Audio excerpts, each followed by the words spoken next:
Sénat, une mission d'information se penche sur la souffrance psychique au travail, un sujet de plus en plus préoccupant pour les salariés et les institutions. La psychologue Marie Pézé, spécialiste reconnue de ces questions, est auditionnée par les sénateurs pour analyser les causes et les conséquences de cette crise silencieuse. Pour suivre les auditions et les travaux du Sénat, pensez à liker la vidéo, à la partager et à vous abonner à la chaîne Hémicycle. Donc mes chers collègues, après notre première audition hier, nous poursuivons les travaux introductifs de notre mission d'information sur la souffrance psychique au travail, en cherchant à mieux cerner ce phénomène et ses causes. C'est pourquoi nous avons décidé de recueillir aujourd'hui le point de vue des professionnels qui interviennent dans l'accompagnement des victimes.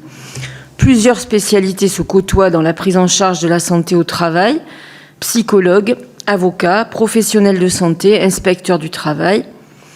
Une association, Diffusion des connaissances sur le travail humain, a lancé un site internet intitulé Souffrance et Travail, qui est une mine d'informations sur le sujet, à l'appui d'un réseau de consultations spécialisées dans toute la France. Nous recevons aujourd'hui sa fondatrice, Madame Marie Pézé, que je remercie d'avoir accepté de venir nous rencontrer, psychanalyste, qui pourra nous faire part de l'expertise qu'elle a développée sur le sujet et de l'évolution qu'elle a pu constater ces dernières années en matière de souffrance psychique au travail. Il est traditionnellement fait référence à une multitude de facteurs qui pourraient y contribuer, l'organisation du travail étant prépondérante, mais aucun individu ne réagit exactement de la même manière aux circonstances dans lesquelles il se trouve. Comment parvenir à distinguer ce qui relève du champ professionnel des difficultés personnelles et comment ces deux sphères interagissent-elles ? Pourquoi assiste-t-on récemment à une forte augmentation dans tous les milieux professionnels de cet épuisement professionnel ? On note également l'existence d'un débat déjà ancien sur les conditions de reconnaissance de l'épuisement professionnel en maladie professionnelle, avec aujourd'hui une procédure d'examen au cas par cas des demandes, avec des critères relativement restrictifs. Selon vous, la reconnaissance sur la base d'un tableau est-il toujours inenvisageable ? Voici quelques-unes de mes interrogations qui sont partagées par mes collègues et auxquelles votre présentation pourra peut-être répondre. Je rappelle enfin à mes collègues que notre rapporteur organise 2 auditions demain à partir de 14h30 en salle A120 et en visioconférence. Je donne maintenant la parole à Madame Pézé pour sa présentation avant que notre rapporteur et nos collègues réagissent à ses propos.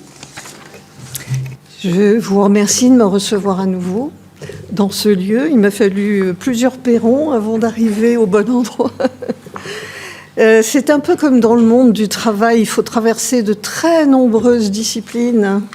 La médecine, l'ergonomie, la psychologie du travail, le droit, l'économie, sans quoi les stéréotypes font loi. Et ayant 30 ans d'ancienneté dans ce domaine, puisque j'ai ouvert la première consultation à l'hôpital de Nanterre en 97, bientôt 30 ans, je peux vous dire que les stéréotypes sont toujours au devant de la scène. Le salarié français ne penserait qu'à ses congés, à ses RTT, alors que nous sommes 4e en productivité horaire au rang mondial.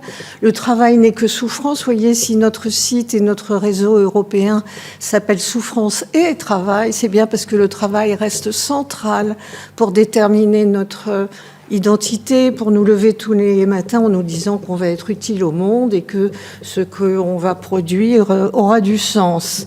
On dit beaucoup que c'est le salarié fragile qui craque, alors que nous le voyons dans nos consultations, c'est au contraire celui qu'on appelle le salarié sentinelle, celui qui est le plus attaché à faire son travail dans les règles de métier, qui va craquer devant des organisations du travail qui proposent un travail dégradé. On dit qu'il n'y a pas de chiffres sur la souffrance au travail, alors comme je suis très admirative des travaux de la DARES, je vous ai apporté les diapositives qui vont vous démontrer à quel point les chiffres existent sur la souffrance au travail grâce aux enquêtes épidémiologiques sommaires. On dit enfin que ce sont des dépressions personnelles liées à la névrose individuelle ou aux accidents de la vie.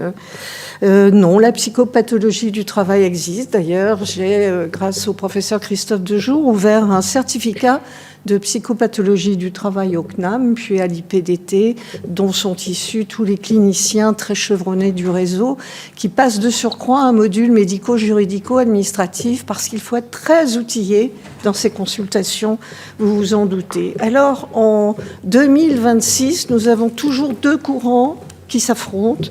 Le premier qui soutient la prolifération de pervers narcissiques ou de personnalités toxiques, maltraitantes, sur des salariés dits fragiles. Ce courant, il est intéressant sur le plan psychologique et psychiatrique, mais il a la tendance à naturaliser le phénomène, c'est-à-dire à rendre à la nature toxique ou fragile du travailleur l'origine de ces pathologies.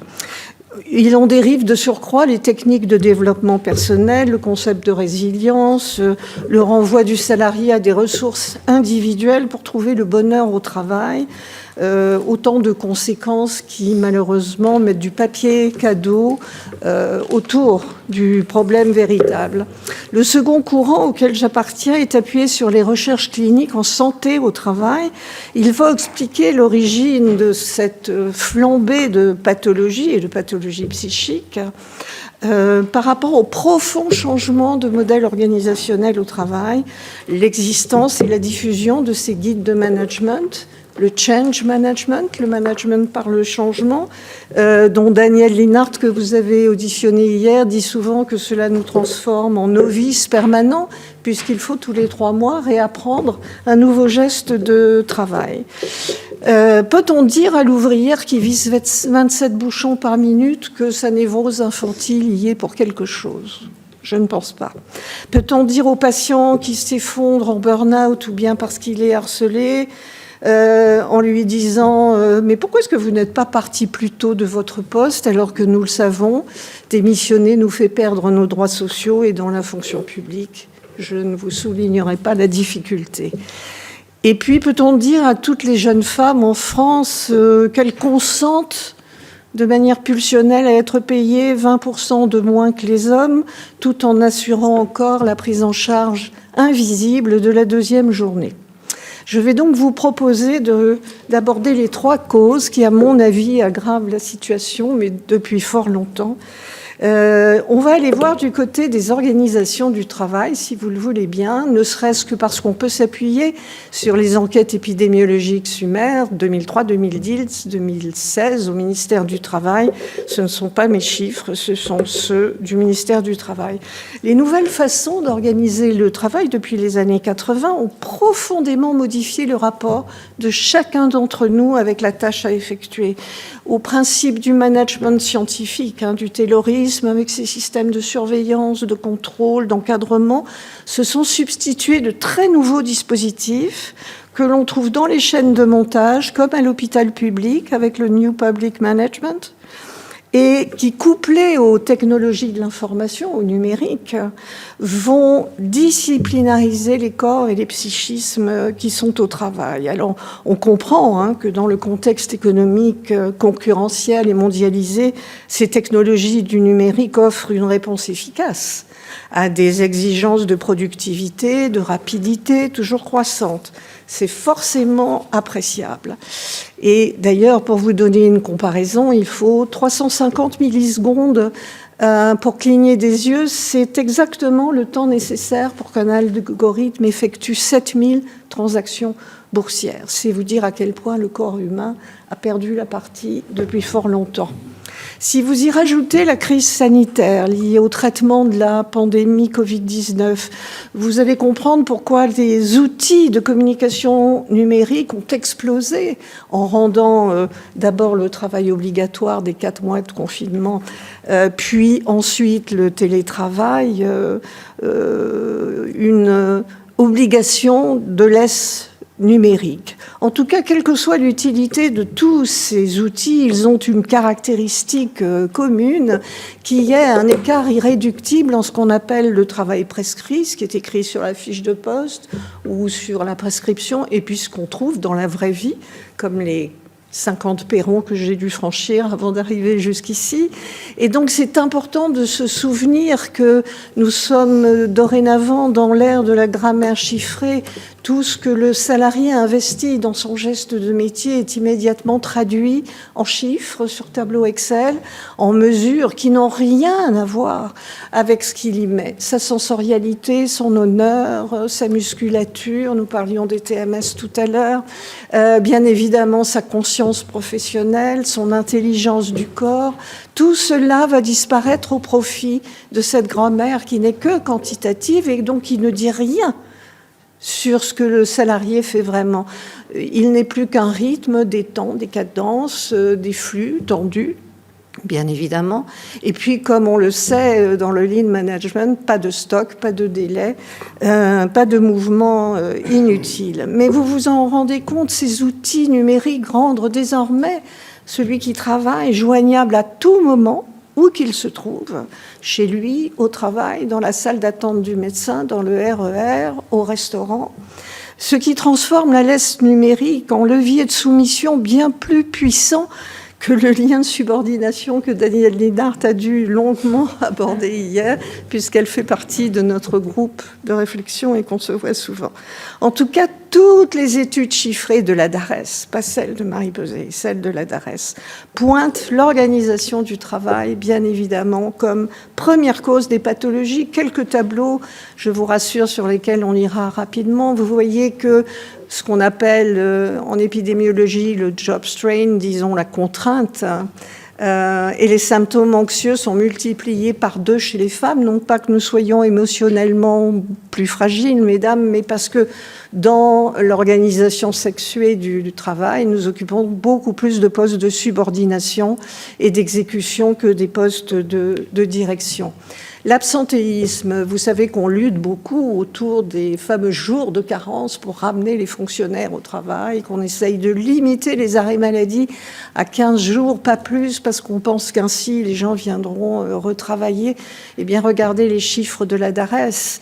L'absence de reconnaissance du travail effectué multiplie par 4 le risque de plusieurs arrêts maladie dans l'année. Donc, si on veut que les gens reviennent au travail, pensons à leur dire merci, bonjour, au revoir, on n'y serait pas arrivé sans vous.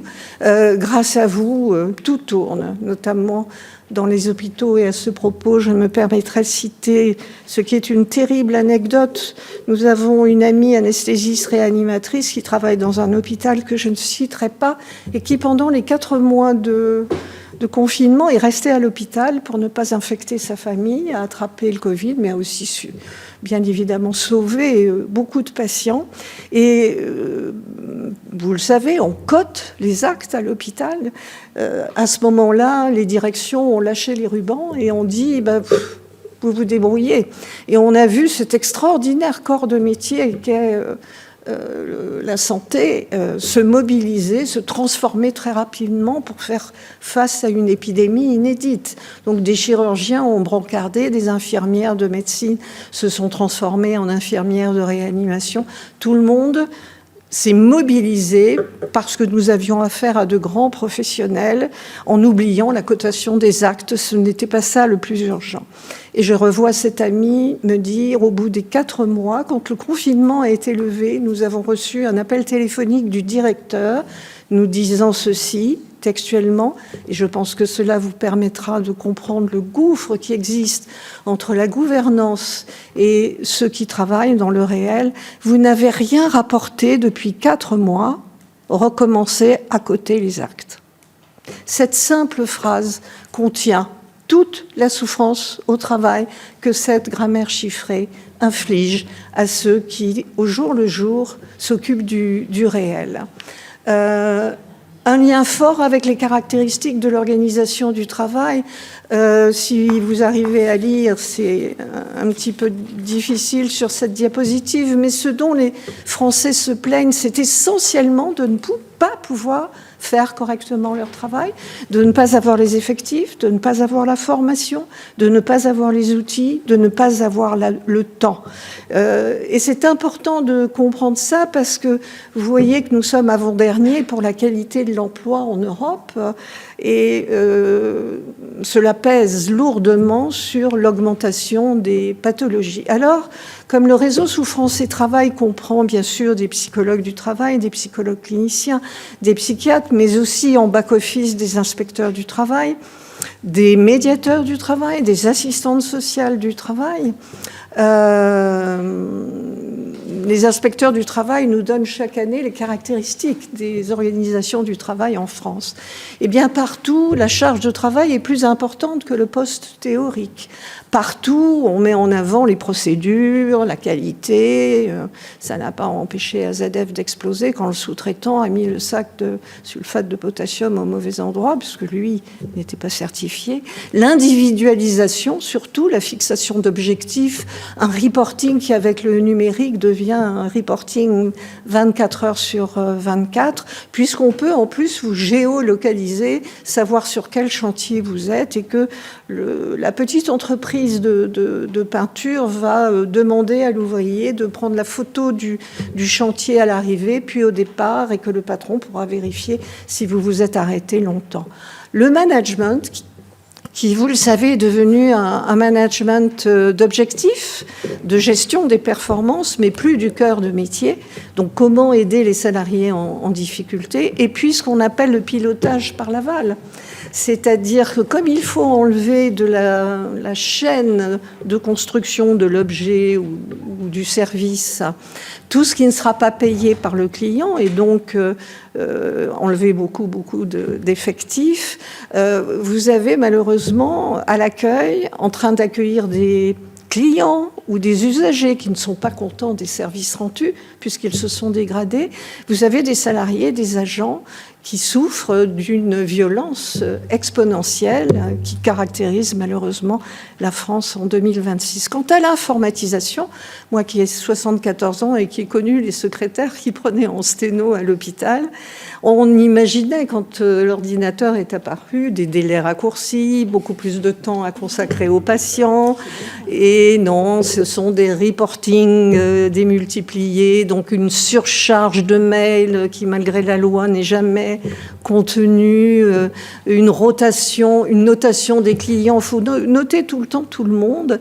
la géolocalisation que j'évoquais, et puis le suivi instantané des objectifs aux États-Unis. Les entretiens annuels disparaissent. Ils prennent trop de temps, ils coûtent de l'argent, et puis de toute façon, la caméra de votre ordinateur sait que vous êtes en train de travailler. Et puis, Daniel Linhart a dû l'évoquer, ce qu'on appelle les réorganisations permanentes, puisque quand on ne peut pas embaucher, on va réorganiser le travail. Et alors, sous une novlangue managériale très intéressante, on va parler de diversification de l'activité, alors qu'on vous donne le poste de la collègue qu'on a licenciée. Le recentrage sur le cœur de métier pour pouvoir amputer tout un service d'une activité qui ne rapporte pas assez. La sauvegarde de la compétitivité, qui est le nom donné au plan social actuel.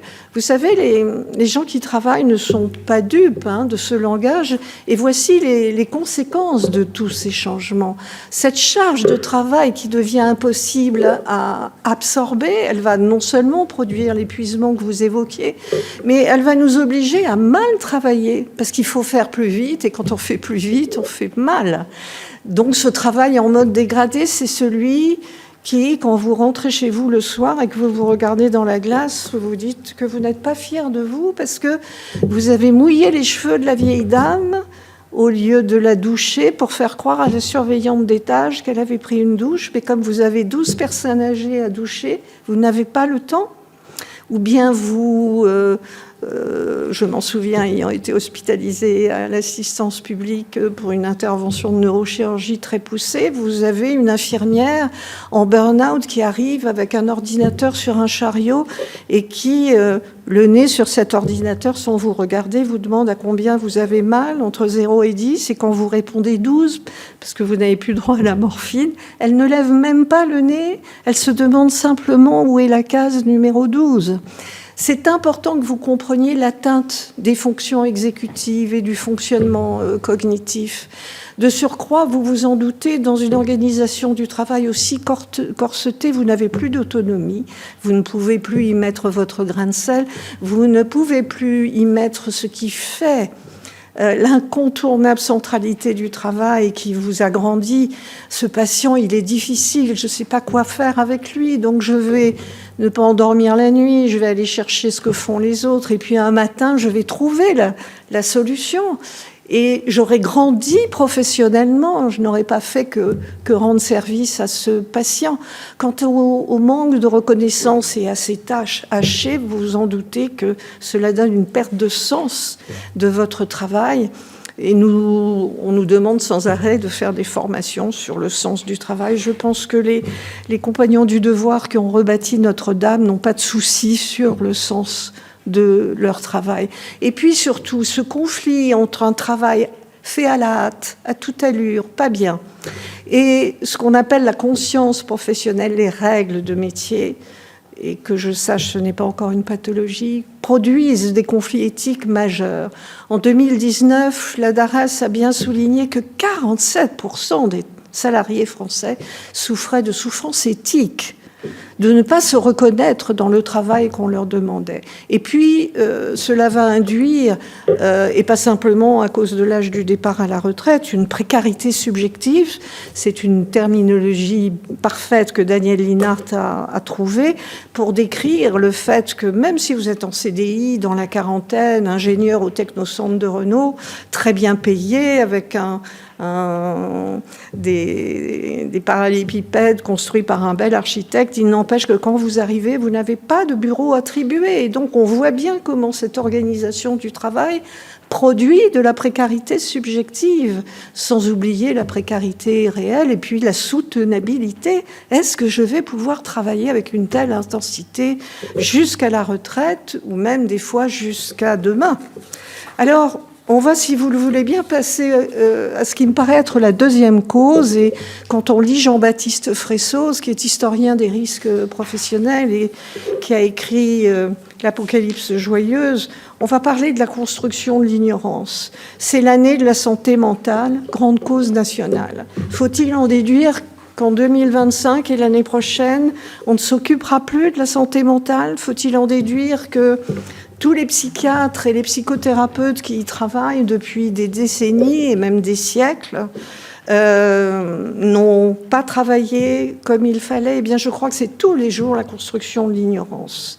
Est-ce qu'on pourrait se souvenir qu'en 2002, les législateurs ont ouvert un boulevard pour la protection de la santé physique et mentale des salariés en promulguant 2 lois majeures, l'obligation de sécurité de résultat, L41-21, et puis la loi de modernisation sociale, bien sûr, sur le harcèlement moral, et qu'on ne fait pas mieux que cet article qui, à lui seul, est un modèle de prévention primaire, secondaire et tertiaire, et où il est bien écrit qu'il faut adapter le travail à l'homme et non pas l'inverse. C'est important de s'en souvenir. Il y a aussi la loi sur le harcèlement moral qui a été gravée dans le marbre avec ce tournant judiciaire du jugement de France Télécom. Nous sommes le seul pays où le harcèlement moral a pour effet ou pour objet, il n'y a pas d'intentionnalité retenue, même si à l'époque je recevais déjà les fonctionnaires de France Télécom qui étaient en difficulté et je me disais, mais plutôt que de les faire sortir par la porte ou par la fenêtre de cette manière aussi agressive, pourquoi ne pas avoir créé un fonds pour leur donner du temps pour trouver un poste de fonctionnaire ailleurs? Pourquoi s'être précipité dans des pratiques maltraitantes jusqu'à cette quantité inacceptable de suicides? Ces lois sont-elles seulement connues par les travailleurs dans ce pays et appliquées par les employeurs? Pourquoi est-ce qu'on est passé de ces très belles lois et de cette belle définition des risques psychosociaux par le collège Golac? Les risques psychosociaux sont définis comme les risques pour la santé mentale, physique, sociale, engendrés par les conditions d'emploi et les facteurs organisationnels susceptibles d'interagir avec le fonctionnement mental. Vous voyez qu'on ne parle pas de fragilité individuelle. Pourquoi est-on passé de ces lois magnifiques à la qualité de vie au travail, c'est-à-dire au baby-foot dans la salle amiantée ou au yoga sur chaise? Alors je comprends, il est sûrement très tentant pour les chefs d'entreprise, les cadres, les salariés, les thérapeutes, les consultants, défensivement ou très stratégiquement, de tenir ce discours beaucoup plus léger. Non, mais vous savez, les fruits dans la salle de repos sont bio. Se contenter de parler du mieux-être au travail, hein, et pourquoi pas du bonheur, en donnant des recettes, ou bien d'opposer aux plaintes qui remontent du terrain des questionnaires quantitatifs, comme si les enquêtes sumaires qui sont prédictives ne suffisaient pas, et donc de mettre en place des lignes d'écoute bleues, vertes, jaunes, au choix, une rhétorique très très puissante sur les failles individuelles que chacun d'entre nous va exposer au travail. Mais oui, bien sûr. Vous croyez que je suis devenue thérapeute parce que j'ai eu une enfance délicieuse? Pourquoi croyez-vous qu'on choisisse un métier si profondément il n'entre pas en résonance avec notre construction identitaire? C'est ce qui fait la puissance et la richesse du fait de travailler. Alors, pendant que le mauvais dialogue social auquel nous assistons empêche de tomber d'accord sur une définition des pathologies psychiques, ne serait-ce que déjà abaisser à 10% le taux d'IPP qui est à 25%, ce qui est quasi inatteignable, avec des C2RMP qui sont mollement différents dans l'abord de ces différentes pathologies. Moi, je voudrais aujourd'hui saluer un métier très décrié, c'est les médecins conseils, parce que les médecins conseils que l'on critique beaucoup ont bâti depuis 10 ans les outils dont le réseau européen se sert au jour le jour. Devant l'augmentation constante de pathologies liées au travail, pesant sur les comptes de la caisse d'assurance maladie ordinaire, tandis que la caisse AT-MP fait des bénéfices chaque année. Les médecins conseils, qu'on décrit de manière si négative, ont mis en place des stratégies médico-administratives tout à fait extraordinaires et innovantes qui permettent de requalifier en accident du travail une lésion psychique survenue sur le lieu de travail ou en visio à la maison, en télétravail, après un fait accidentel qui peut être un entretien disciplinaire un peu trop violent ou bien une insulte pendant une réunion publique et bien sûr devant des témoins. Cet état de stress aigu ne correspond pas à un diagnostic psychopathologique ou psychiatrique. C'est une ruse de terrain inventée par les médecins conseils lorsqu'un salarié présente un état de stress brutal.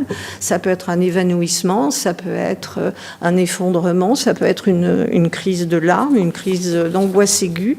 Eh bien, encore une fois, on peut déclarer en accident du travail.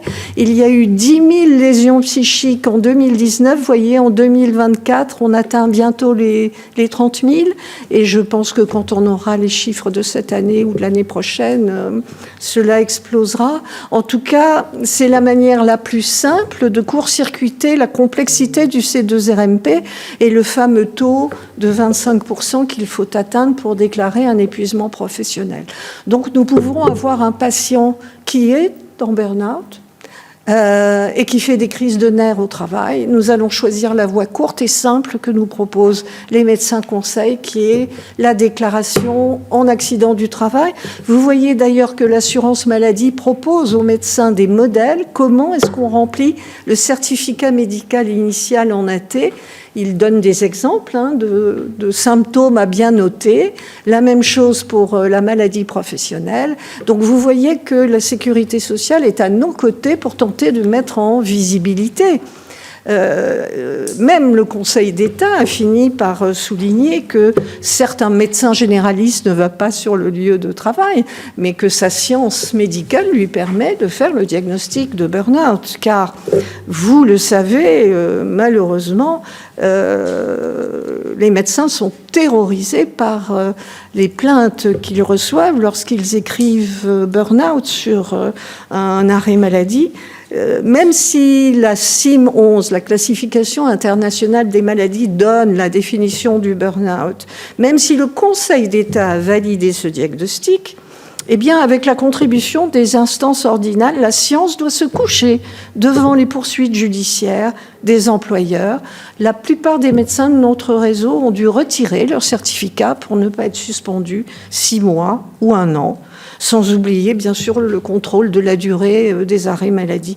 Mais vous vous rendez compte à quel point on va aggraver la situation du côté des médecins généralistes. Il faut tous les 15 jours aller demander un arrêt maladie supplémentaire.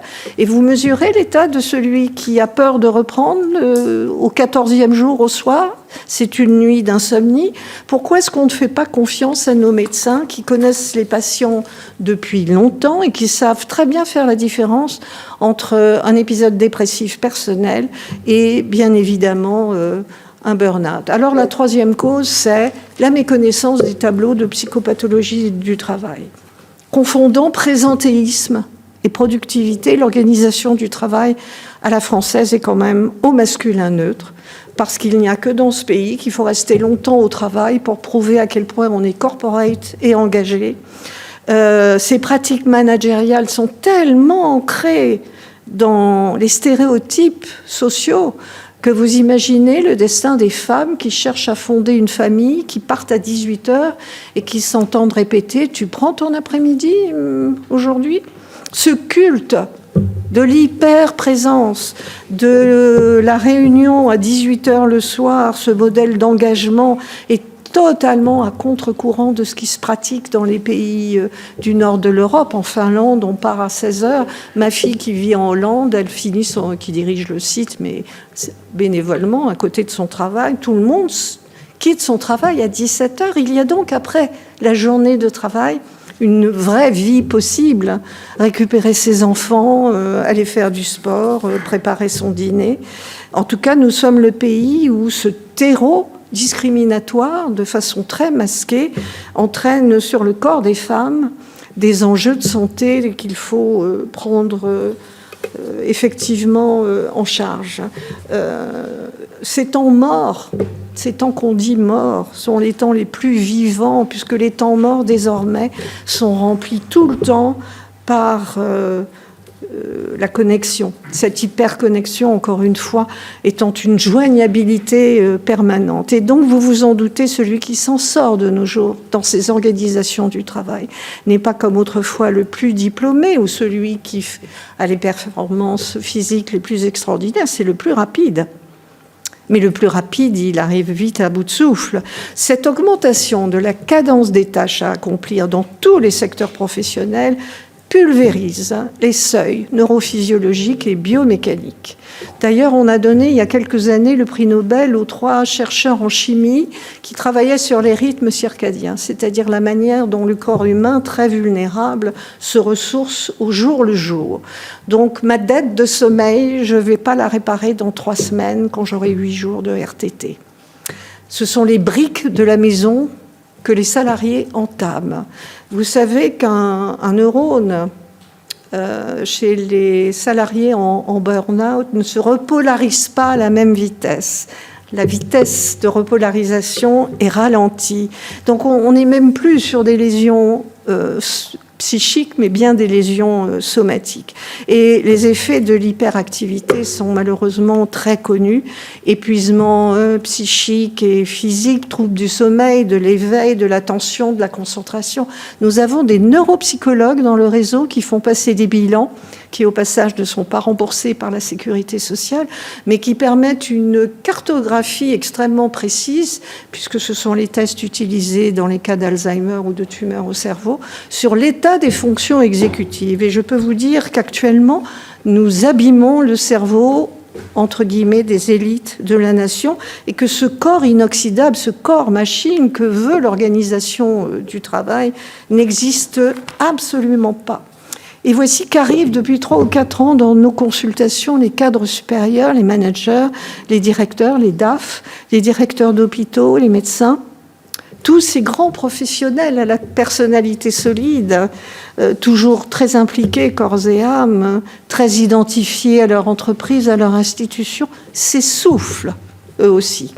Eux aussi racontent qu'ils vont travailler à reculons, la peur au ventre, parce qu'on leur demande de sales petites choses, qu'on leur demande de mettre en place des systèmes de pilotage sur des systèmes de pilotage et encore du reporting, et que c'est beaucoup de temps passé à ne pas travailler sur le fond et sur ce qui devrait être réglé.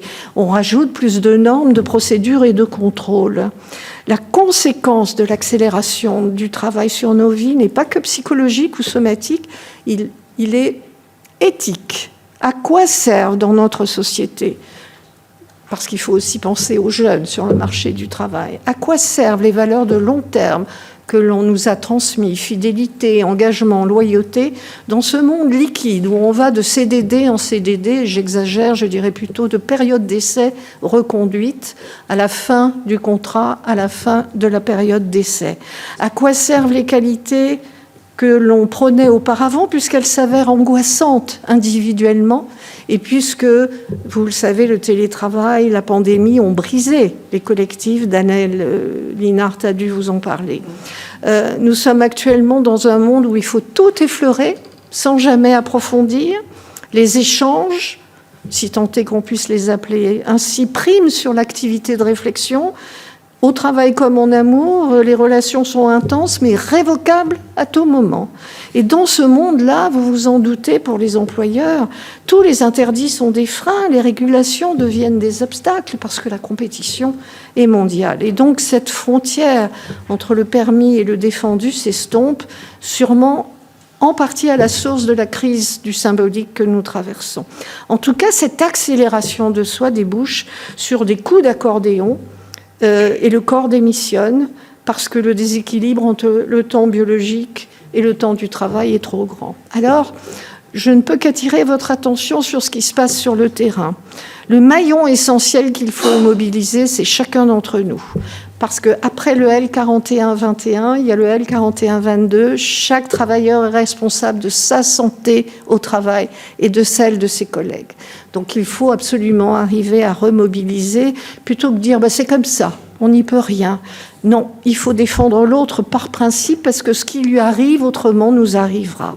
Et vous voyez se déployer sur les territoires des initiatives individuelles qui deviennent des initiatives collectives. Oui, on a même une consultation qui s'est ouverte au Japon, mais on en a dans les dom-toms. Mais je ne peux pas m'arrêter sans citer les autres réseaux. Le réseau APESA, qui s'occupe des chefs d'entreprise et des cadres dirigeants, qui est adossé aux chambres de commerce et qui se déploie. Le réseau SPS, Soins aux professionnels en santé, qui s'occupe de nos soignants.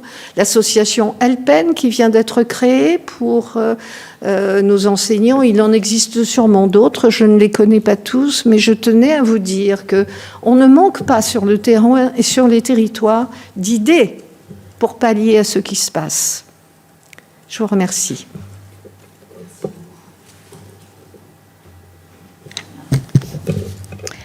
Merci beaucoup. Merci de tous ces compléments par rapport à l'intervention, effectivement, que nous avons eue hier de Madame Linhart et ces observations qui, après vous deux, nous permettent effectivement de poser un certain nombre de questions, mais aussi de peut-être mieux anticiper ce qui est attendu de nous, c'est-à-dire des recommandations sur l'état des lieux et sur les difficultés. Je crois qu'on partage l'analyse, même si vous nous permettez là d'entrer dans des cas très particuliers qui éclairent ce que vous dites. J'aurais eu envie de revenir sur notamment la question du management ou du moins des RH et des managers dans le monde du travail, tout autant, semble-t-il, touchés aujourd'hui ou commençant à être tout autant touchés aujourd'hui. Je pense que ça, et qui, quand on le regarde, et c'est du moins ce qui nous a été dit ici, en France, des formations très théoriques, mais sortant de très grandes écoles, sans expérience, si on les compare aux managers des autres pays européens, voire de d'autres nationalités, ou d'autres critères rentrent davantage en ligne de compte dans la sélection ou dans le recrutement. Est-ce qu'on a vraiment cette différence? Est-ce que ces différences sont à l'origine peut-être de management et des RH encore plus durs, plus définie, plus cadrée, parce que c'est les outils, parce que c'est le reporting, parce que c'est et moins en mesure peut-être de jouer le rôle de vigilance qui autrefois leur était attribué, c'est-à-dire le lien entre le travailleur et le patron, et qui permettait peut-être d'alerter sur des situations qui aujourd'hui dérapent parce que plus personne peut-être ne veille ou n'a ce rôle de vigilance dans le monde du travail. Vous l'avez dit, donc je vous re-questionne pas, mais la différence, enfin les spécificités femmes dans cet environnement. Vous avez parlé effectivement à la fois du privé et du public. Vous avez parlé des managers, quid des auto-entrepreneurs qui n'ont pas les mêmes pressions, pas le même reporting, etc. Enfin, les obligations en matière d'objectifs. C'est quoi votre réponse par rapport à ça et les critères? Et puis, voilà, je crois qu'on va peut-être... Je vais juste... Vous nous avez parlé des médecins, avec cette... peur aujourd'hui de faire une analyse, mais étant tout en mesure avec les outils qu'ils auraient de faire la différence entre un épisode dépressif et puis un burn-out. En même temps, la définition du burn-out que nous avons, c'est un épuisement professionnel. Du coup, quand vous me parlez de cette capacité à faire la différence et qu'on met la crise de larmes... j'ai fait du management, je viens de la fonction publique, moi. Et donc, dans la fonction publique, la crise de larmes a pu être accompagnée par moi complètement différemment qu'effectivement un burn-out. Je ne le mets pas au même niveau. À quel moment, effectivement, la répétition des crises peuvent conduire... voilà. Bon, c'était peut-être cette redéfinition-là dont j'aurais besoin. Merci. Alors, je crois que le burn-out a succédé au harcèlement moral, chronologiquement, temporellement, et que les patients qui arrivaient à ma consultation disaient « je suis harcelé », page 17 du livre de Marie-France Irigoyen, c'est mon histoire. Maintenant, ils arrivent en disant « je suis en burn-out » ou bien « je suis en RPS ». Voilà. En ayant fait leur diagnostic. Je crois qu'il faut faire confiance à nos formations pour faire la différence. En tout cas, ils arrivent au bord du suicide, parce qu'il ne faut pas évacuer cette question-là. Lorsque vous êtes la tête dans le guidon, pris dans le piège de l'hyperaccélération de soi, de la peur, vu l'état dans lequel vous êtes, et vous le savez très bien, de ne pas pouvoir trouver du travail ailleurs. Et puis on dit tellement qu'il n'y a pas de travail ailleurs. Et puis il y a tellement de SDF qu'on laisse dans la rue. Quand je vais voir ma fille en Hollande, il n'y a pas de SDF dans la rue parce qu'ils sont tous recueillis avant qu'ils ne dégringolent aussi bas. Moi j'ai travaillé 30 ans à la maison de Nanterre où on accueillait les clochards de l'époque. Donc je sais aussi que c'est là qu'on a pu créer une clinique de la complexité inventive comme le SAMU social, comme... le froid ressenti, comme les consultations souffrance et travail, parce que justement, nous avions à faire face à des populations très particulières, mais qu'on pouvait à l'époque inventer cliniquement, ce qui devient difficile, puisqu'il y a sans cesse des recommandations et des protocoles de prise en charge. Je crois que c'est très compliqué de définir le burn-out parce qu'on y met plein de choses. On a construit avec les patients le test de propagation du burn-out qui est en ligne sur la première page du site et qui se termine par « Un matin, vous n'arriverez pas à poser le pied au sol ». Ou bien sur le bord du quai, en attendant le métro, vous aurez en boucle dans la tête « Je veux juste que ça s'arrête, je veux juste que ça s'arrête ». Et vous vous jetterez sous la rame de métro et ça fera un accident voyageur pour tout le monde. Vous aurez aussi, comme dans la dernière scène du film Police, pour ceux qui l'ont vu, celui qui va regarder alors que son N+1 lui rajoute 20% d'objectifs à atteindre, la fenêtre qui est ouverte, celle-là, parce qu'elles sont toutes fermées partout, et qui, comme dans le film Police, se précipite du 3e étage. Vous avez aussi l'infarctus du myocarde, vous avez l'AVC, vous avez les diabètes insulinodépendants.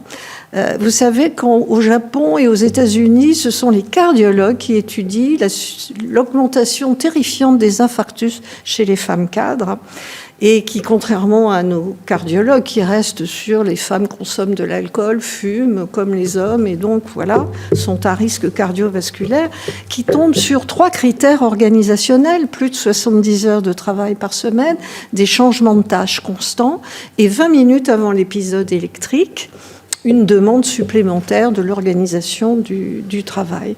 Vous évoquez les crises de larmes que vous aviez à prendre en charge.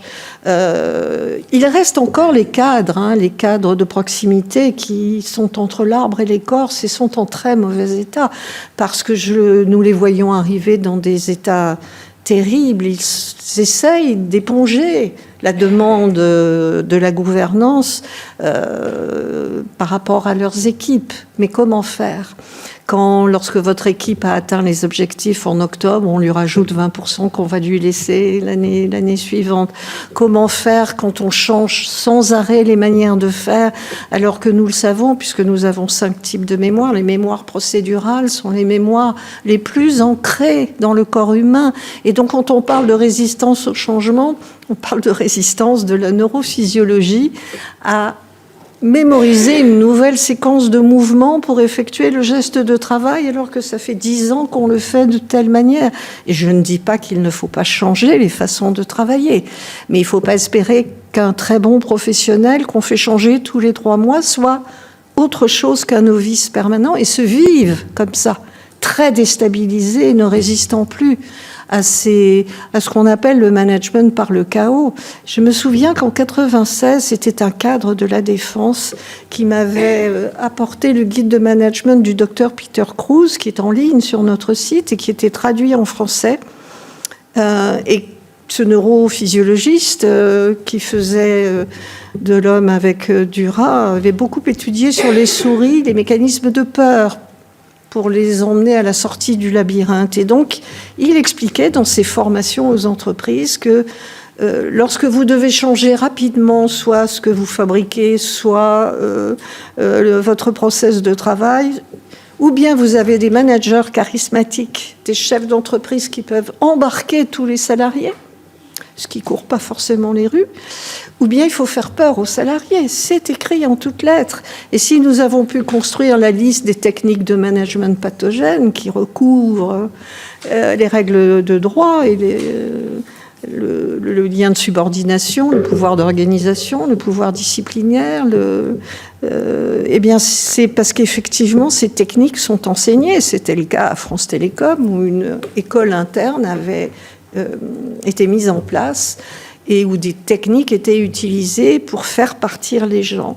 La question dans cette affaire, ce n'est pas tant que le mal existe, c'est quelles sont les techniques utilisées pour embarquer les cadres.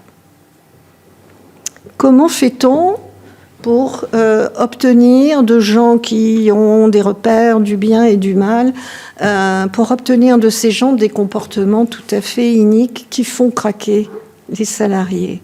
C'est déroutant quand on sait que dans certaines entreprises, des salariés se sont immolés dans la cour en se disant « c'est un exemple, après ça, il n'y aura plus de soucis », alors qu'au contraire, chaque nouveau suicide qui se déroule dans le silence de la direction ne fait qu'encourager le silence et la peur chez tout le monde.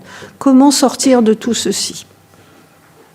Je pense qu'il faut que chacun d'entre nous devienne un citoyen averti de ses droits et de ses devoirs et qu'il ne faudrait pas laisser nos jeunes démarrer dans le monde du travail sans savoir ce qu'est un contrat, sans savoir ce qu'est une prévoyance quand on tombe malade. C'est la première question que nous posons à nos patients quand ils arrivent. Est-ce que vous avez une prévoyance ?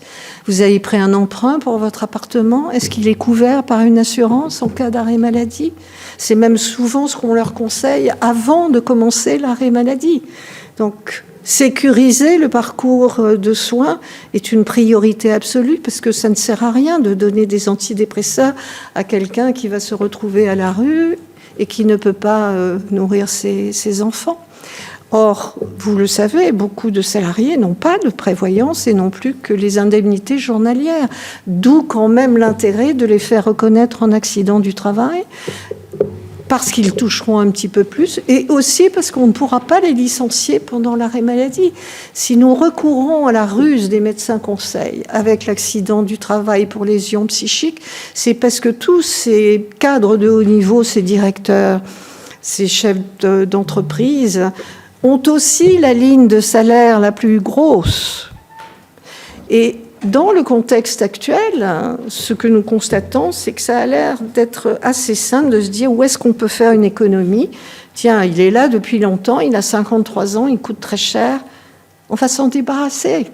On va embaucher un jeune. Et il y a là un mépris pour le travail, ou plutôt un impensé sur ce qu'est le travail. Que faisait cet homme, que faisait cette femme à ce poste-là, avec de surcroît, vous le savez, sur le terrain, la guerre entre les seniors, puisqu'on les appelle comme ça, et les jeunes qui débarquent dans le monde du travail.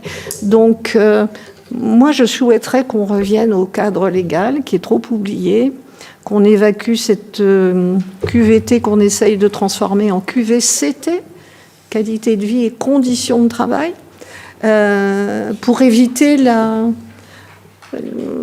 tous ces procès, tout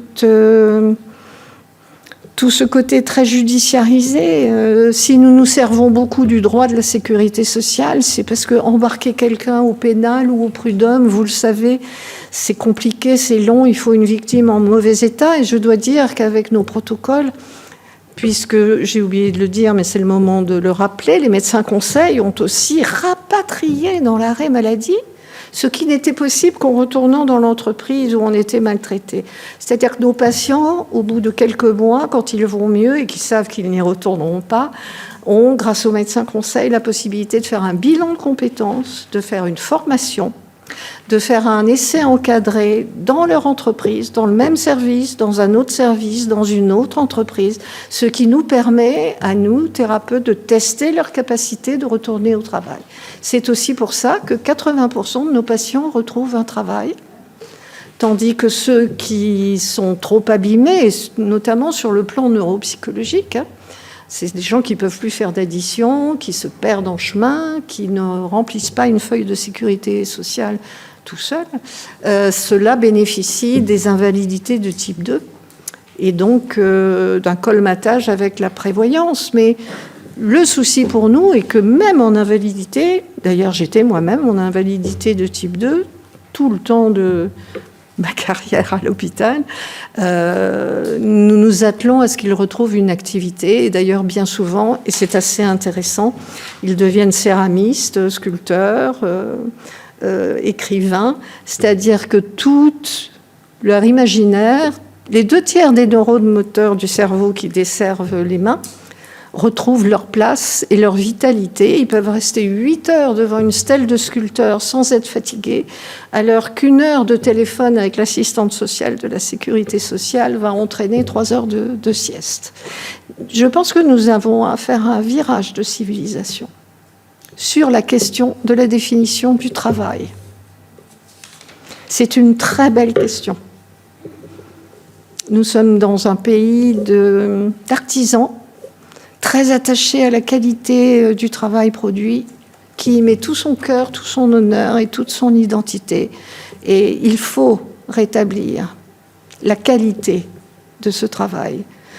Faire un travail de qualité, même quand on travaille beaucoup d'heures d'affilée, c'est rapatriable dans la construction de soi. Vous pouvez rentrer, être épuisé, mais quand vous vous regardez dans le miroir le soir, vous vous dites « Oh là là, c'était dur aujourd'hui, mais alors, ce chef de service qui nous a réunis autour du café épouvantable qui reste dans la cafetière et qui nous a dit « On n'y serait pas arrivé sans vous aujourd'hui », il a rattrapé tout ce qui n'allait pas.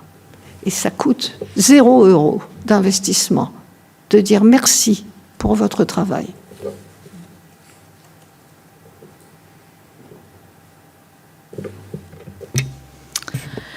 C'est effectivement une question essentielle, et moi, que je vous remercie de le rappeler. Moi, j'aurais aimé que on reparle de ce qu'est le travail avant de parler, par exemple, de la réforme des retraites et tout ça. Enfin, je pense que c'est une question préliminaire que l'on n'aborde plus.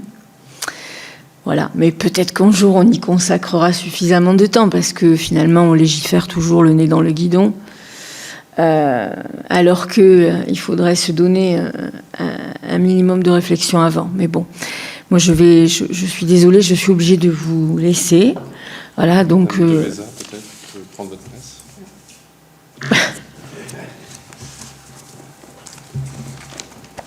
Non, mais je vais lui laisser ça.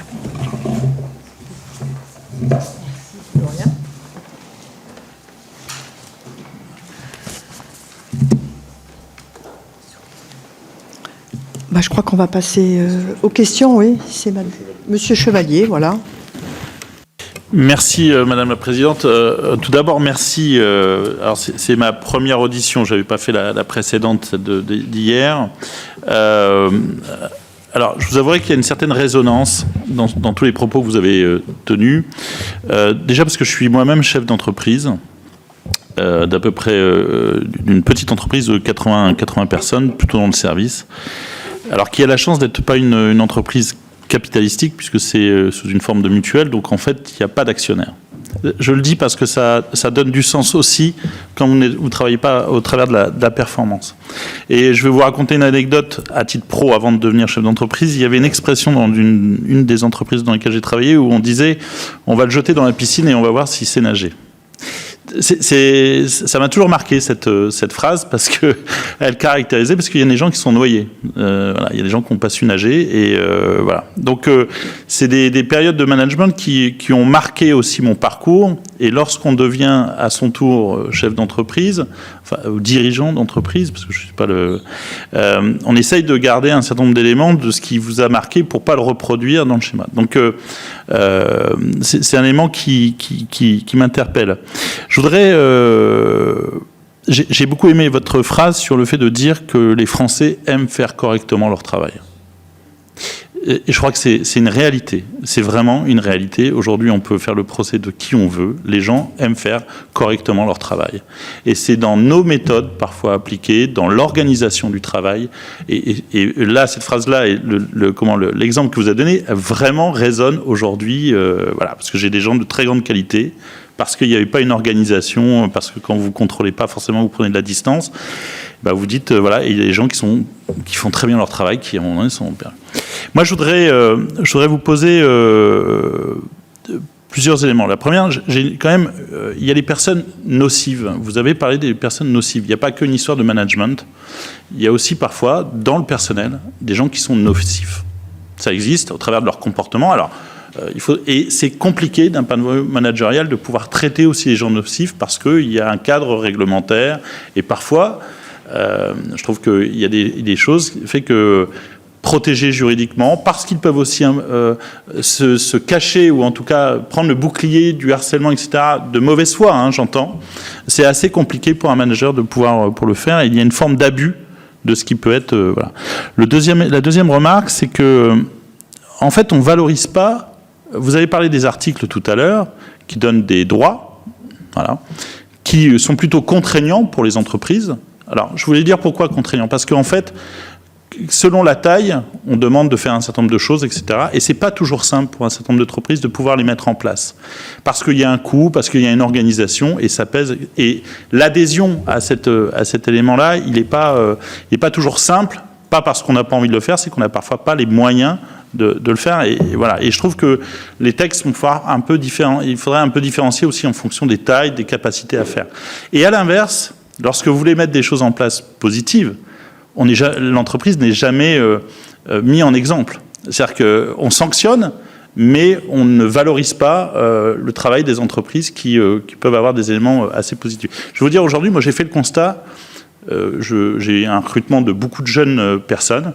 La première chose qu'ils me demandent, c'est la qualité de vie au travail et leur équilibre vie professionnelle, vie personnelle. Surtout ça. Et ça, c'est extrêmement important. Et quand vous réfléchissez à ça, sur cette qualité, parce que ça fait partie pour eux de la qualité de leur vie, hein, je trouve que c'est une vraie opportunité pour des entreprises comme la mienne. Parce que quand vous avez une stratégie par rapport à ça, c'est que vous pouvez recruter des personnes, des femmes et des hommes, que vous n'auriez pas eu les moyens, parce qu'ils sont prêts parfois financièrement à faire un tout petit effort, pour pouvoir être dans des conditions. Et donc, il y a une vraie stratégie aussi d'entreprise en disant, et ça amène ce côté-là. Bon, je vais vous donner simplement un témoignage, mais je voulais savoir, par rapport à la nouvelle génération qui arrive, qui est plutôt sensibilisée à ces éléments-là, est-ce que vous avez eu... Alors, est-ce que... On peut considérer qu'elles sont plus sensibilisées. Est-ce que vous avez vu des évolutions quand même entre les articles qui sont sortis aujourd'hui en termes de pratique, parce que vous disiez que vous aviez commencé... il y a 30 ans. Mais est-ce que vous avez quand même vu des évolutions plutôt positives voilà, par rapport aux textes qui ont été mis en place? Et est-ce qu'il y a finalement pas un certain nombre de choses à amener en complément pour pouvoir arriver, voilà. Ou alors, il faut refaire une base complète, parce que manager, ça s'apprend, mais c'est quand même assez difficile. Et je crois que c'est pas que les managers, d'ailleurs, c'est finalement n'importe quel salarié qui demain peut être manager, qui devrait être formé à ce type de choses. Voilà, c'est un peu touffu, vous m'en excuserez, mais voilà, moi je voulais savoir s'il y a vraiment aujourd'hui, qu'est-ce qui manque comme outil en termes de prévention, en termes de sensibilisation, parce que parfois aussi, en tant que dirigeant d'entreprise, on se retrouve parfois face à des situations qui sont assez complexes et on est tout seul. Tout seul à gérer. Le travail est une clinique de la complexité. Alors, je vais vous dire, en 30 ans, tout s'est aggravé. Je ne serai pas là aujourd'hui et je ne vous montrerai pas les chiffres que je viens de vous montrer. La construction de l'ignorance est encore plus à l'œuvre. Je suis désolée quand on parle de qualité de vie au travail, qui est un mouvement initié aux États-Unis en 1963 pour garder les bons collaborateurs à coups de conciergerie et de garde d'enfants. C'est venu remplacer le socle jurisprudentiel très fort de l'exécution de mauvaise foi du contrat de travail. C'est venu cacher les techniques de management très dures et maltraitantes qui viennent surtout du fait que les managers, pas partout, mais quand même beaucoup, contrairement à l'Allemagne, aux pays d'Europe du Nord ou même au Japon, où on embauche l'étudiant et on le forme dans l'entreprise, ne connaissent pas le cœur de métier. Et donc c'est la tragédie du gouffre entre le travail réel et le travail prescrit. Si votre manager ne sait même pas, en fait, ce que vous avez à faire, et qu'il traduit ce que vous avez à faire uniquement en tableau Excel et en coûts, en termes d'objectifs à atteindre, comment est-ce qu'il peut venir en appui? Le manager qui vient en appui, c'est celui que vous appelez « Ah ben ça, j'y arrive pas, qu'est-ce que je fais ?» Quand on introduit de surcroît le benchmarking, l'évaluation individuelle, on met les salariés en compétition les uns avec les autres. Dans une culture française, encore une fois, qui est une culture attachée au travail, tous les travaux de l'OCDE le démontrent, contrairement aux pays anglo-saxons, où en fait l'identité se construit dans les activités associatives et sportives en dehors du travail qui sert à gagner sa vie. Ce n'est pas le cas chez nous. D'où la gravité de ne pas bien faire son travail. Je crois que je ne suis pas à la tête de ce pays, je ne suis pas magistrate, je ne suis pas députée ni sénatrice. J'ai construit à ma mesure un réseau de 200 consultations. Peut-être qu'il faudrait laisser les gens sur le terrain dire ce qui pourrait aider pour que ça marche mieux. Je ne suis pas sûre qu'on ait besoin de lois supplémentaires ni d'acteurs supplémentaires. Ils existent, mais ils ne travaillent pas ensemble. Dans le jugement du Technocentre de Renault, la magistrate qui a rédigé, alors c'est toujours un peu abscon, mais c'est intéressant de lire les jugements, dit bien que Renault avait, comme toujours dans l'industrie, investi des millions d'euros dans la sécurité, dans la médecine du travail, dans l'observatoire du stress, dont faisait partie Daniel Lina d'ailleurs. Bien sûr que dans l'industrie, on essaye au maximum de protéger, mais chacun travaillait en silo, avec ses méthodes, ses concepts, ses définitions, ses pratiques. Et elle demande, dans ce jugement, que, à mon avis, on devrait évoquer plus souvent, en fait, à condamner Renault pour non-coordination de tous les acteurs de prévention. On ne peut pas faire une bonne prévention si le travail pour lui, ça veut dire ça, si le travail pour lui, c'est les objectifs à atteindre, si pour la DRH, c'est il ne faut pas faire de vagues. Nous en sommes rendus quelquefois avec les DRH qui n'interviennent pas à leur rappeler qu'elles sont passibles d'1 an de prison avec sursis si elles n'interviennent pas. Depuis toutes les jurisprudences qui ont eu lieu, ne serait-ce que celle de Georges Pompidou avec la mort du professeur Magnien. Vous allez auditionner Christelle Mazat qui a gagné ce procès magistral. C'est quand même très triste de dire que la loi, au lieu d'être ce qui nous accompagne au quotidien dans nos décisions, est juste un truc lointain qu'on va chercher quand ça va mal ou quand on ne peut pas faire autrement. C'est ça la crise du symbolique de cette civilisation quand même. C'est de ne pas la porter avec nous et pas une loi rigide qui exige trop. Vous savez, les magistrats, on évoquait tout à l'heure la crise de nerfs et l'ESA. Au tribunal de la sécurité sociale, ce qui va compter, c'est qu'il y ait un lien direct et essentiel entre la crise de l'arme et le travail. Même si par ailleurs, ce patient a des problématiques psychiatriques suivies, la spécificité jurisprudentielle fait que ce sera reconnu en accident du travail. Et là, on voit comment les logiques des magistrats, des médecins conseils, des cliniciens sur le terrain doivent se croiser. Et si j'ai créé des diplômes spécifiques, c'est parce que cette clinique de la complexité demande de telles connaissances qu'aucun d'entre nous ne peut les posséder. Vous dites vous-même, c'est compliqué pour le chef d'entreprise de faire la part des choses. Prenez juste le jour où vous avez cette personnalité toxique. On en embauche beaucoup, je trouve, des gens un peu toxiques, en tout cas qui sont prêts à licencier sans se poser de questions. Sauf que le jour où c'est eux qui sont licenciés, le voile se déchire. Et c'est eux qui, malheureusement, font des raptus suicidaires. Comment ? On me fait ce qu'on m'a payé pour faire ça pour les autres, et finalement, on me le fait à moi aussi. Vous avez la liste des techniques de management pathogène sur le site. Elle est très pratique pour comprendre si la personne toxique en question se comporte comme ça. Vous avez vu, il n'y a pas le mot harcèlement dedans, on est très prudent.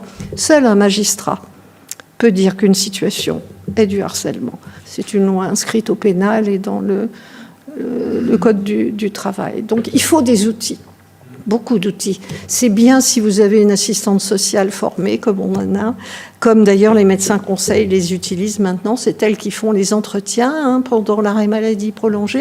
Les médecins conseils n'ont pas le temps. Ils laissent les infirmières et les assistantes sociales évaluer l'état clinique des patients.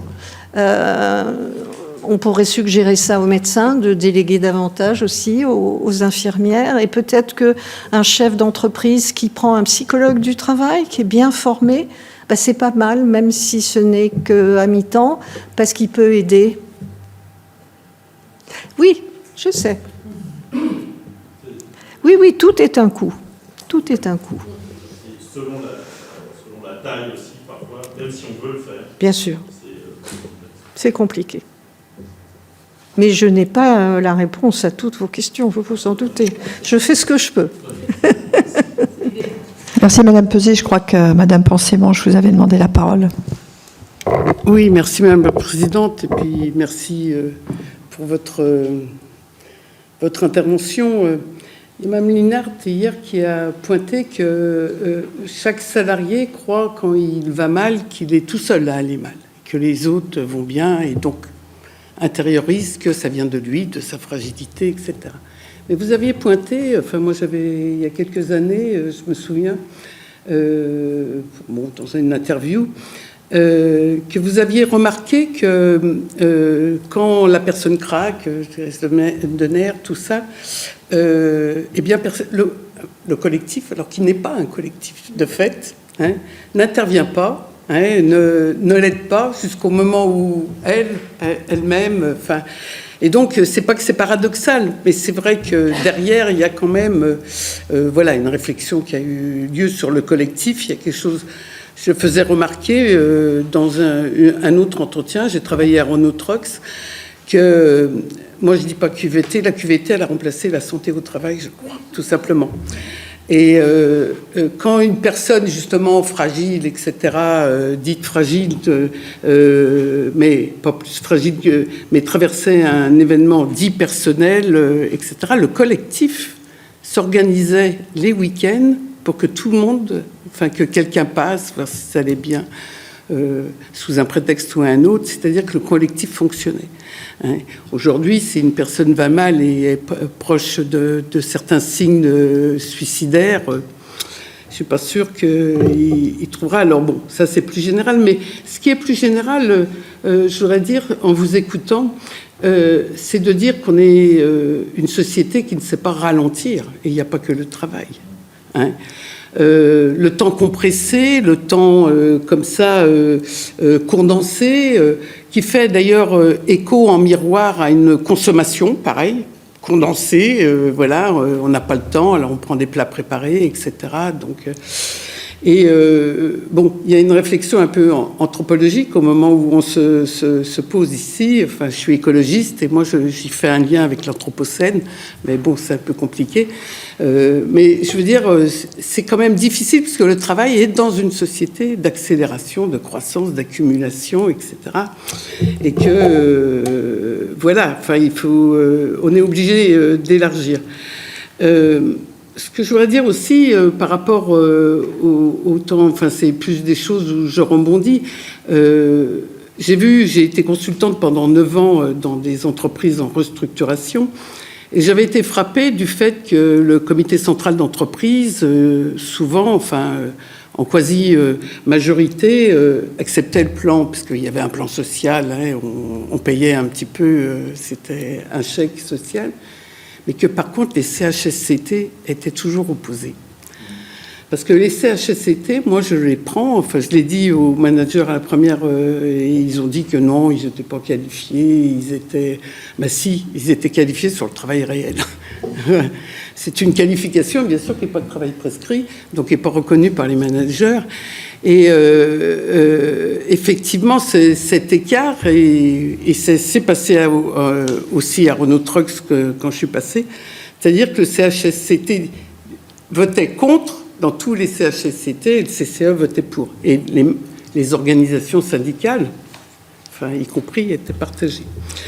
Donc, bon, moi, je tiens cet outil qui existait et qui était important. Et pour finir, je dirais, par rapport à tout ce que vous avez dit, de l'artisan, pays d'artisans, je faisais la remarque hier à Mme Linard que, certes, il y a l'organisation du travail, mais il y a aussi l'avis qu'on a sur le produit dont on est dépossédé par le rapport salarial, hein, je veux dire quand.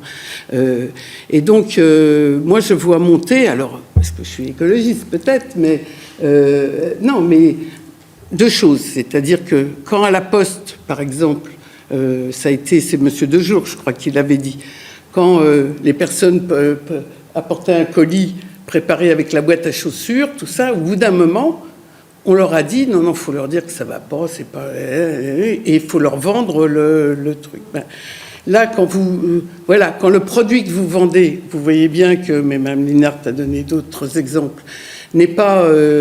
voilà, ça aussi, c'est la déontologie, et on est dépossédé du produit, quand même. Donc, voilà, c'est un peu... Donc, et pour finir, vous parlez beaucoup des médecins conseils et pas des médecins du travail. Moi, je suis vent debout sur le fait que seul le médecin du travail, justement, à la différence du médecin généraliste, dont je suis d'accord, qui peut très bien repérer, mais il n'en reste pas moins que le lien d'une personne fragile ou pas fragile, etc., et avec son travail, et le fait qu'on devrait adapter le travail, justement, c'est les médecins du travail qui en étaient les garants. Mais ce sont les médecins conseils qui ont construit tous ces outils. Donc c'est pour ça que je tiens à souligner que c'est grâce à eux qu'on arrive à bien soigner, effectivement. Oui. Quant à la disparition des CHSCT, elle est catastrophique puisqu'elle est remplacée par des CSE qui n'ont pas du tout la même envergure je voudrais revenir sur les familles de pathologies. En psychopathologie du travail, il y a les pathologies de surcharge. dans lesquelles, vous vous en doutez, vous pouvez mettre le burn-out, les difficultés cognitives, mais aussi toutes les pathologies somatiques cardiovasculaires, tout ce qui fait fonctionner le corps à l'excès, et puis les dérapages comportementaux, parce que la violence est présente partout, et donc c'est la violence de l'usager contre celui qui ne lui rend pas le service attendu, c'est la violence entre les gens du même collectif qui n'existe plus. De toute façon, comment faire collectif? Comment est-ce que le travail pourrait garder ses promesses, la promesse du vivre ensemble, de cet apprentissage de la vie collective, de l'apprentissage de l'autonomie par rapport aux parents, de l'autonomie sociale, l'apprentissage aussi de savoir-faire qui font que vous allez obtenir un jugement de beauté, d'utilité sur ce que vous faites, et surtout vous levez tous les matins en donnant du sens à votre vie. Vous évoquez effectivement cette patiente qui avait une dépression sévère et dont la fonction publique, ses collègues, fonction publique territoriale, à tour de rôle, allaient la réveiller tous les matins pour être sûre qu'elle allait venir au travail. Ça n'existe plus, d'abord parce qu'avec le télétravail, tout le monde se planque à la maison parce que comme ça on ne voit pas le N+1. Et comment faire collectif quand 3 jours par semaine on n'est pas sur place? C'est une solution d'évitement très facile qu'on a donné aux salariés, le télétravail. Alors, très importante en banlieue parisienne, quand on a 1h30 de trajet aller, 1h30 retour, mais en même temps, ça parachève la destruction des collectifs de travail. La deuxième famille de pathologies, c'est les pathologies de la solitude, c'est-à-dire le harcèlement moral. C'est vous qui êtes visé, tant que c'est toi, c'est pas moi, alors je ne vais sûrement pas intervenir. Je me fais tout petit et je te laisse te débrouiller, en oubliant le L4122 et les suicides. Qu'est-ce qui fait que le professeur Magnin a décidé de se jeter du toit, si ce n'est que personne n'a bougé alors qu'il avait alerté la direction, si ce n'est que quand il a repris et qu'il est arrivé devant la porte de son bureau, on avait changé la serrure et on l'avait déménagé à l'étage au-dessus, où en quelques jours, il a réussi à dévisser les fenêtres qu'on rend hermétiques pour éviter les suicides et se jeter du haut du toit. Toute cette histoire est consternante, puisqu'au fond, tous les patients nous disent, sur le pas de la porte la première fois, vous m'avez serré la main en disant « vous n'êtes plus seul ». Je suis partie avec cette phrase-là dans la tête. Et je me la répète tout le temps. Il ne faut laisser personne seul. C'est pour ça que tous ces réseaux qui montent des territoires sont très précieux, parce qu'ils permettent de sortir quelqu'un de la solitude. Et oui, bien sûr, chacun pense qu'il est tout seul à aller si mal, à être obligé de s'auto-accélérer pour faire aussi bien qu'avant. Bien sûr, les autres, ils font bonne figure, mais ils sont dans le même état. Ils se sont inscrits au sport en septembre, ils ont fait 2 séances, et puis tant pis pour l'abonnement. On mange sur l'ordinateur un vague sandwich, et puis après on fait un syndrome métabolique, les triglycérides grimpent, et puis on fait un infarctus. Je dis souvent aux gens, et puis surtout aux femmes qui sont très seules avec les enfants, dans cette société où il y a beaucoup de monoparentalité, vous donnez beaucoup à votre entreprise, mais quand vous aurez fait votre AVC et que vous serez hémiplégique, elle va vous oublier, l'entreprise.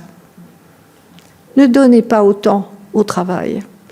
Le travail vous le rend, parce que quand il est bien fait, vous en voyez le résultat.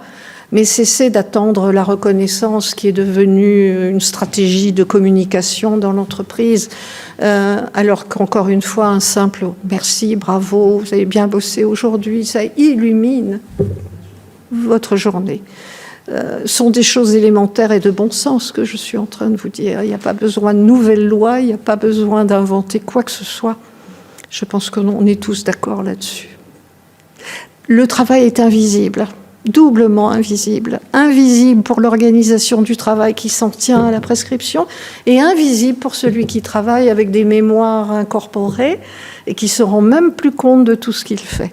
D'ailleurs, quand on prend un stagiaire à la consultation, du coup, on est obligé de dérouler tout l'entretien psy, alors que quand on travaille au quotidien, on prend des raccourcis. Le patient est même pas assis, qu'on a vu la sueur sur son front, son cœur qui bat très fort.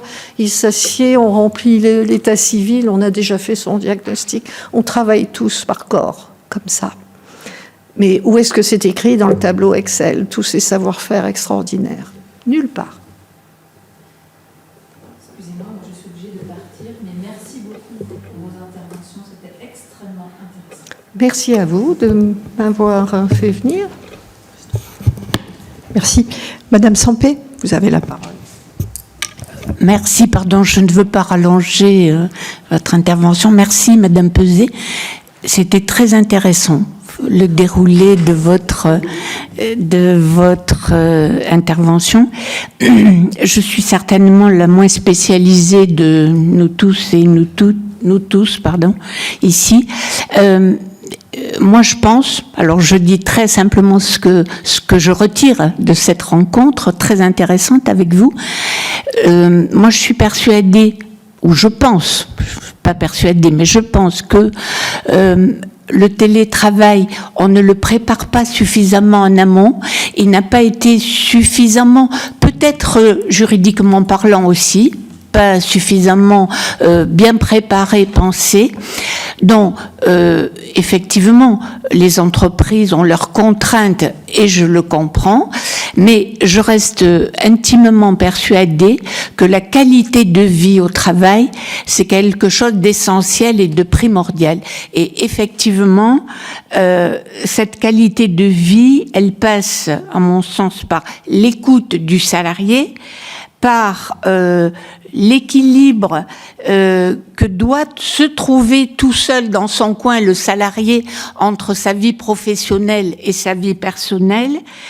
Ça passe aussi par la concertation avant que le salarié n'accepte les contraintes. Parce que moi, je considère aussi qu'il faut que tous les salariés aient conscience qu'il y a des contraintes dans le travail, que l'entreprise a ses contraintes, mais que l'entreprise, paradoxalement, elle doit être beaucoup plus qu'aujourd'hui sensibilisée à la qualité de vie du salarié, parce que beaucoup trop de chefs d'entreprise s'en fichent, c'est pas leur problème, ont d'autres préoccupations financières et autres, et je comprends, quand on est chef d'entreprise, on n'a pas le temps.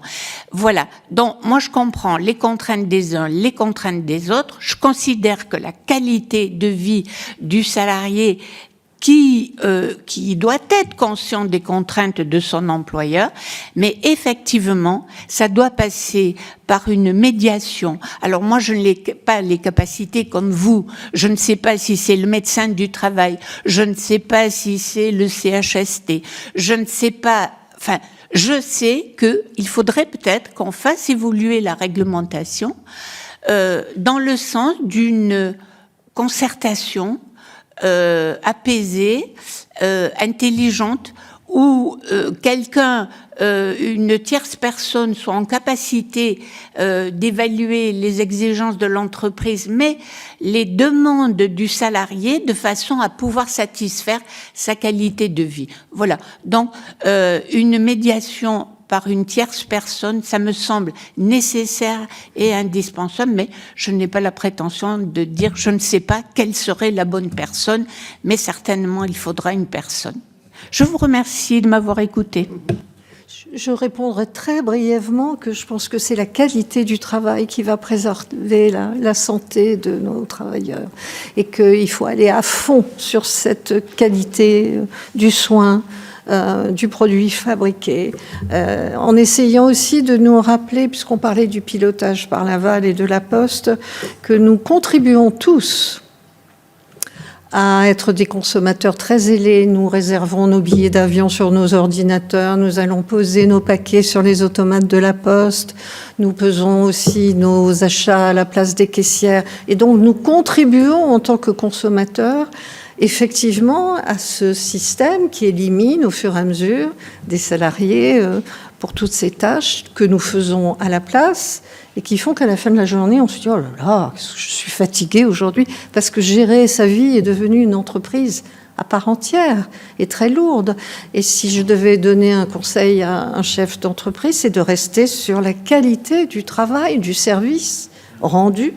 Alors, pas sur des critères assez stratégiques.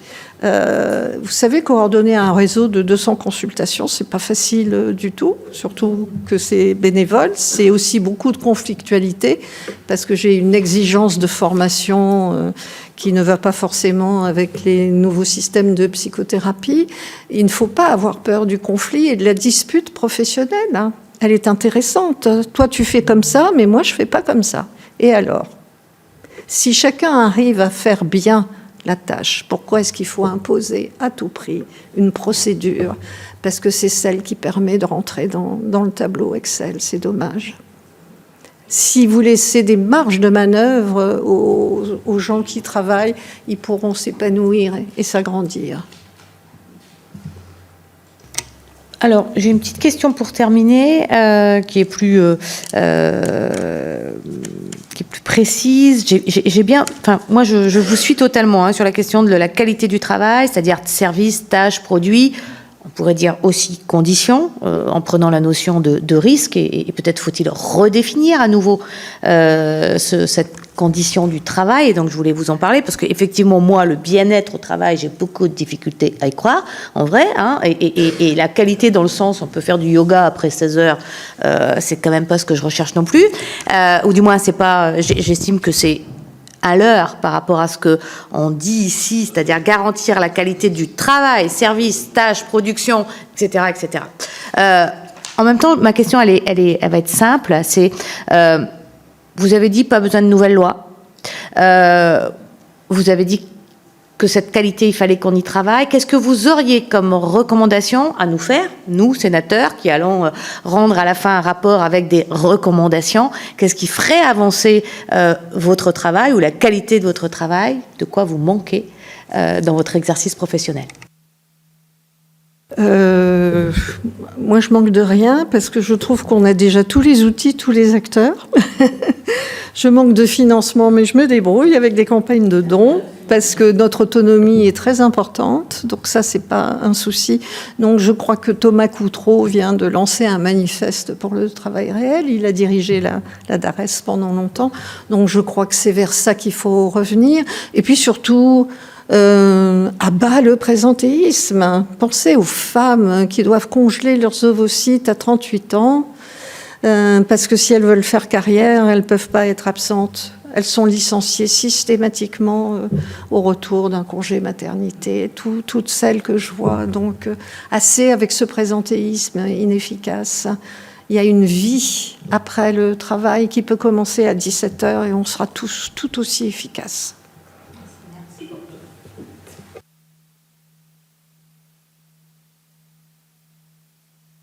Petite souffrance et travail dans la section. Oui, mais bien sûr, mais je peux vous envoyer le texte.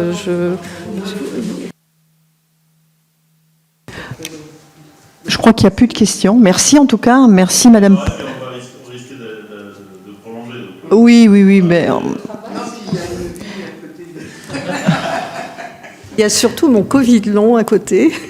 vous nous avez bien éclairé sur la souffrance psychique, merci. Il y aurait évidemment encore beaucoup de questions à poser. Oui, mais je vous assure que tout existe, tous les outils, tous les acteurs, il faut simplement les coordonner. Je crois qu'il y a une mauvaise coordination, effectivement, qui ne s'est pas mise en place. Chacun fait son job dans son coin avec sa théorie et sa pratique, et ça ne va pas du tout. En tout cas, merci beaucoup et merci à chacun et chacune d'entre vous.